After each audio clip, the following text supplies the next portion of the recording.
Mystical City of God, translated from the original Spanish by Michael Kress, read by the translator. Dramatizations are also included.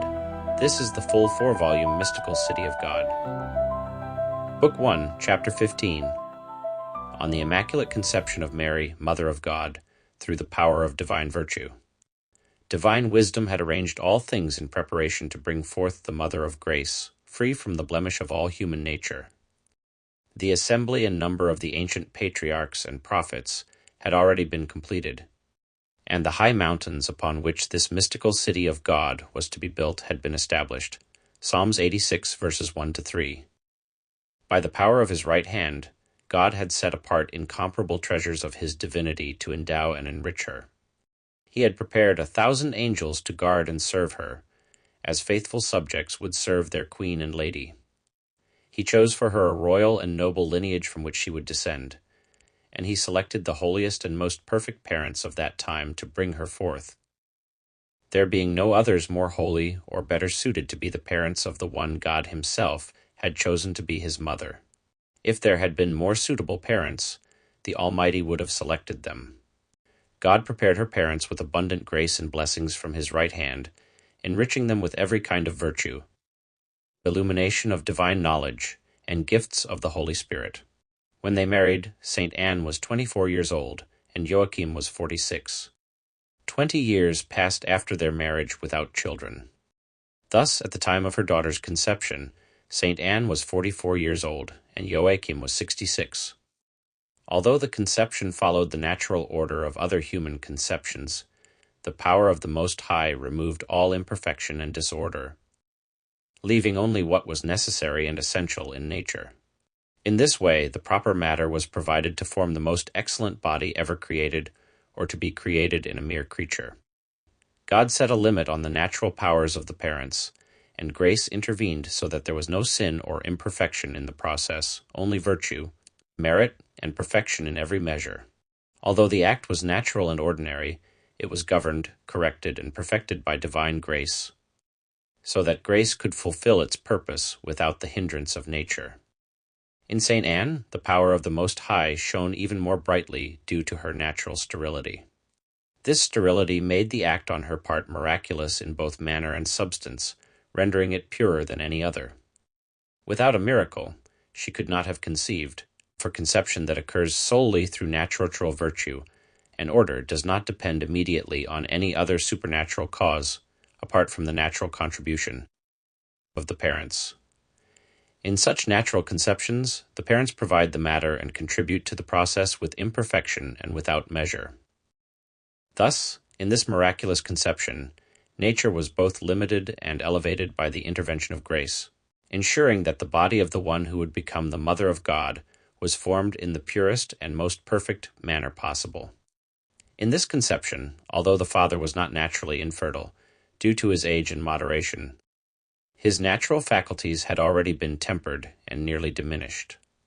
By divine power, however, these faculties were strengthened, repaired, and elevated, so that he was able to act with complete perfection, proportional to the sterility of the mother. In both parents, nature and grace collaborated. Nature acted in a restrained and measured manner, providing only what was necessary and essential, while grace was abundant, powerful, and extraordinary. Grace did not replace or overwhelm nature, but rather enhanced and perfected it in a miraculous way, making it evident that grace had taken charge of this conception, using nature only as much as was needed to ensure that this ineffable daughter would have natural parents. The manner in which Saint Anne's sterility was addressed was not by restoring her natural temperament or the physical capability to conceive, as would happen with other women. Instead, the Lord worked through her sterile faculties in a more miraculous way, allowing her to provide the natural matter from which the body of her daughter would be formed. Thus, while the faculties and matter were natural, the means by which they were activated was a miraculous intervention of divine power. After the miracle of this wondrous conception, Anne remained in her original state of sterility, unable to conceive again. Her natural temperament was neither altered nor enhanced, ensuring that this miraculous event remained unique. This miracle can be understood through comparison to the miracle Christ performed when St. Peter walked on water, Matt 14:29. The water was not hardened or transformed into ice or crystal to support Peter's steps, which would have allowed anyone to walk on it naturally after the miracle of solidifying it. Instead, while the water remained liquid, the Lord miraculously enabled it to support Peter's body. When the miracle ceased, the water returned to its natural state as liquid, and even during Peter's walk, it remained liquid, as he began to sink when his faith wavered. The miracle occurred without altering the water's nature. Similar to this, but far more admirable, was the miracle of St. Anne's conception of Mary Most Holy. In this event, the parents were so guided by grace and so detached from concupiscence and physical delight that original sin was deprived of the imperfection and disorder that ordinarily accompanies the material and instrumental act by which life is transmitted. The matter was left free from imperfection, and the act itself was meritorious. Consequently, no sin resulted from this conception, as divine providence had determined that it should be so. This miracle was reserved by the Most High for the one who would worthily become his mother. While it was fitting that, in the essence of her conception, she would be generated according to the natural order of the other children of Adam, it was equally fitting and necessary that grace would collaborate fully with nature in all its power and virtue. In this way, the process of her conception was elevated above that of all the other children of Adam, including Adam and Eve themselves, who had introduced the corruption of nature and its disordered concupiscence. In the formation of the most pure body of Mary, the wisdom and power of the Most High were so vigilant, to speak in terms we can understand, that he arranged it with great precision and balance in the composition and qualities of the four natural humors: sanguine, melancholic, phlegmatic, and choleric. Through the most perfect proportion of this mixture, he ensured that the operations of her holy soul, which would animate and give life to her body, would encounter no obstacles. This miraculous temperament became, in its own way, the source and foundation of the serenity and peace that the Queen of Heaven's faculties preserved throughout her life. None of these humors ever caused her conflict or opposition, nor did one dominate over the others. Instead, they worked together harmoniously, serving one another to maintain her body in perfect order, free from corruption or decay. The body of Mary Most Holy never suffered any deficiency or excess. All its qualities and proportions were always perfectly balanced, neither too dry nor too moist for preservation, neither too hot nor too cold for proper functioning and equilibrium. Despite the miraculous balance and perfection of her body, this did not exempt her from experiencing the effects of external conditions, such as extremes of heat, cold, or other influences from the stars and elements. In fact, because her body was so finely tuned and perfectly composed, it was more sensitive to any excess, as it had less of the opposing quality needed to counteract it. However, in such a balanced and harmonious constitution, external forces had less power to disturb or affect her. Her body, delicate as it was more sensitive to even the slightest disruption than other bodies would be to far greater extremes.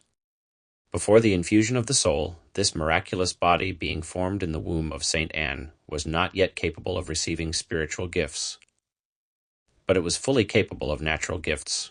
These were granted to it by supernatural order and virtue, with qualities appropriate to the singular grace for which this formation was intended, grace that surpassed all natural and supernatural orders. Thus, Mary's body was endowed with such extraordinary constitution and faculties that no power of nature alone could ever produce anything similar. Just as the Lord formed our first parents, Adam and Eve, with the qualities suitable for original justice and the state of innocence, qualities that elevated them above their descendants, had they not sinned, so, in an even more excellent and superior way, his omnipotence acted in forming the virginal body of Mary Most Holy.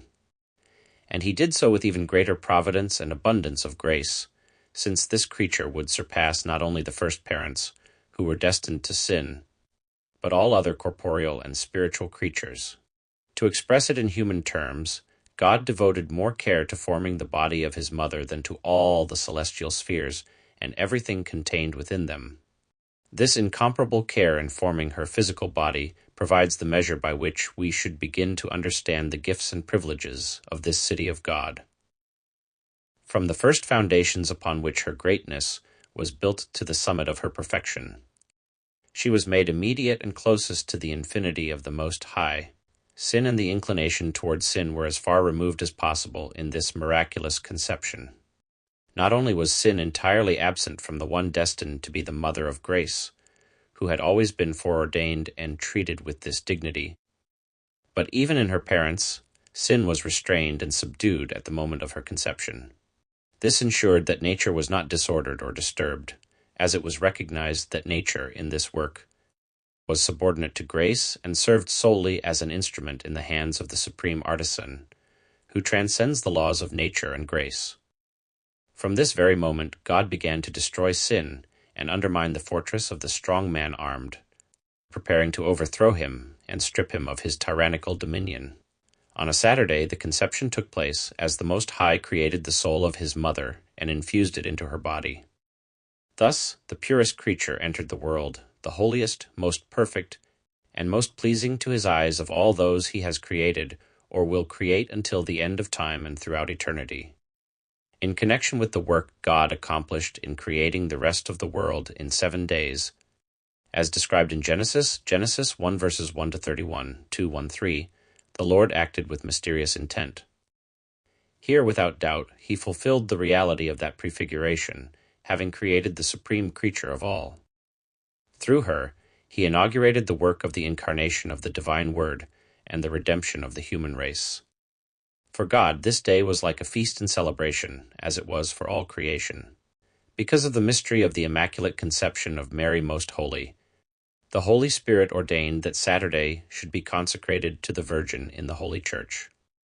This was the day on which the greatest favor was granted to her, the creation of her most holy soul and its union with her body, without any stain or effect of original sin.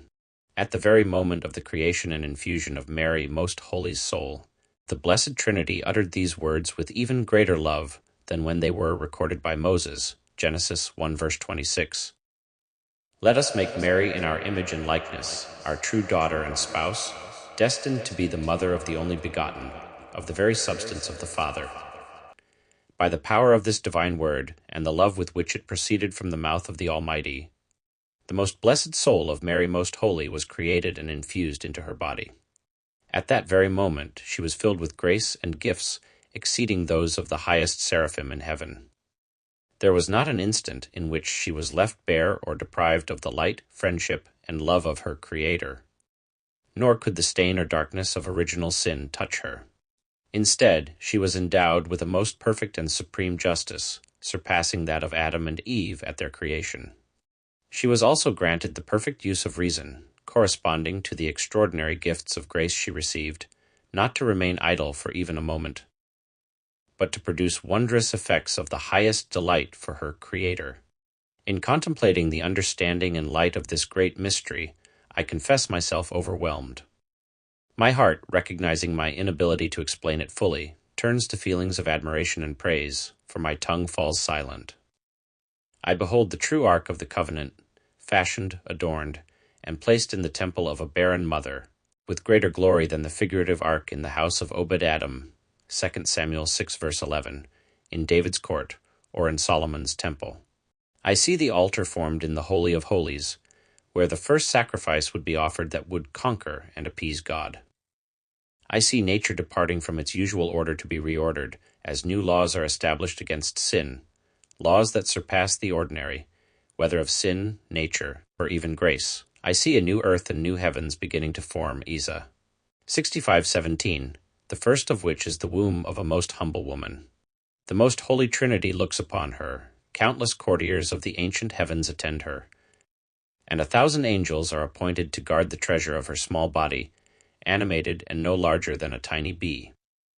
In this new creation, the voice of her Creator resounded even more powerfully, declaring with delight in the work of his omnipotence that, "It is very good," Genesis 1 verse 31. Let human frailty approach this marvel with humble piety, confess the greatness of the Creator, and give thanks for this new blessing granted to all humankind through its Redeemer. Let indiscreet jealousies and disputes cease, vanquished by the power of divine light. For if the infinite goodness of God, as has been shown to me, regarded original sin with wrath and enmity, at the conception of his most holy mother, finding just cause and the perfect opportunity to cast it out and halt its course, how can human ignorance regard as good what was so abominable to God? At the moment when the soul was infused into the body of this divine lady, the Most High willed that her mother, Saint Anne, should feel and recognize the presence of the divinity in an extraordinary way. She was filled with the Holy Spirit and inwardly moved with such joy and devotion, surpassing her natural strength, that she was carried into a sublime ecstasy. In this state she was enlightened with the highest understanding of hidden mysteries, and praised the Lord with new songs of joy. These effects remained with her for the rest of her life, but they were even greater during the 9 months she carried the treasure of heaven in her womb. During this time these blessings were renewed and repeated more continuously, granting her profound understanding of the divine scriptures and their deep sacraments. O most blessed woman, let all nations and generations of the world call you blessed and sing your praises.